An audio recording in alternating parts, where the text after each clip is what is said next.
De ahhoz kell, hogy nagyon szeressétek és örvendeztessük meg vele. Figyelj, most figyelj, oda néz!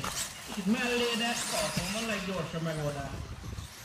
Én ha a Tibi 3-at átugrat, akkor egy kis kupát csinálok neki.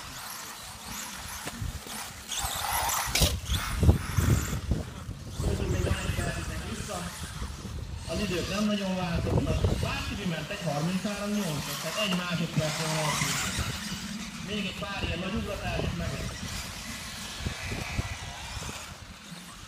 Segít, ó, nagyon volt. Figyelj, 3-at, ott van! Gyönyörű volt, de ez még messze van 3-tól. Tehát ezt tanítani lehet, és időben, mivel előtte hibázott, nem volt a legjobb.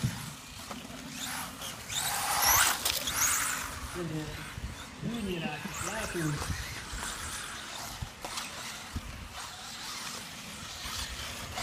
Végén mindenki készüljön, mert Tibi repül ki a pályára.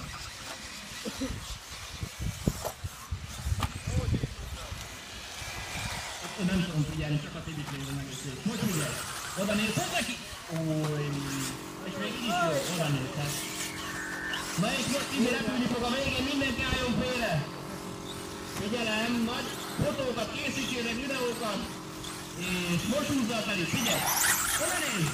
Hoppá! Igen! Gyönyörű!